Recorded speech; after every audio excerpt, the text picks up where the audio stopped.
Hello and welcome to this tutorial. I'm going to show you how to get your camera to move just like this. So left and right, there is a little bit of lag, which is great, I'm fine. But up and down, no lag. And the camera doesn't have to follow my character until I reach a certain height. So you can see it's going to move up just slightly. And it took me a while to figure this out, but here's the tutorial on how to do it. You can set this up to work on the X as well. I set it up just for the Y because I like the lag with the X, but the Y, if I'm platforming and I want to get from one ledge to the other, I want to be able to kind of estimate that with my eyes and not have the camera move while I'm jumping. There is a caveat where once you start going too high, it's going to continue to move up. But with some tweaking you can adjust that to your liking, and I'm fine with that since I don't plan on doing too many high stairs like that, just a few. And I think that's going to help. Alright, let me get to showing you.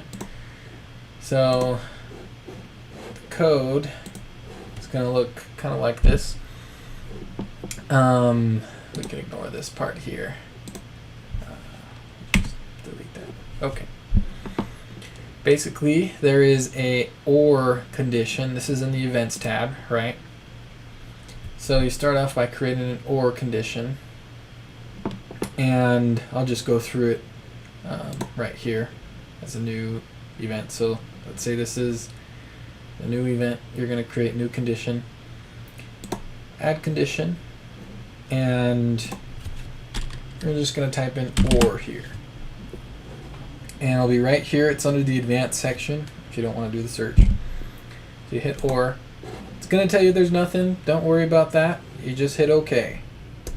And there you go. Now you can add two subconditions or multiple subconditions, and if one of those is true, then it will do this next thing. So the first subcondition is going to be this one right here, the Y position camera of camera. So we're going to search camera here, and we'll do the Y. You can do X as well, but in this case I only want to do Y. So if the camera's Y position is greater than the player's Y position plus 200, and this is kind of creating that there's boundaries for it. So if the camera's Y position is greater than the player's Y position plus 200, then what we want to do is we want to change the camera's Y position. We want to center that Y position. We want to change that to, we'll do a lerp here, and it's going to take the camera's Y position, and the player's player dot Y position, and make them the same over this rate. Now this third number is kind of like the rate or the speed or the lag, if you would. I like to call it the lag. So we'll do I like this sweet spot, 0.025. Don't forget to close your parenthesis there. It took me a while to find out.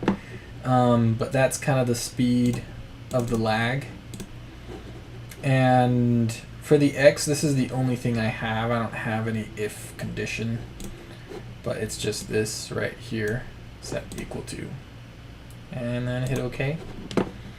And that's all good and dandy, but we also need the bottom part, so the negative 200, which, I mean, depending on how you look at it. So here we'll do camera again, Y position again, and this time we're going to say, or if that camera is less than the player's Y position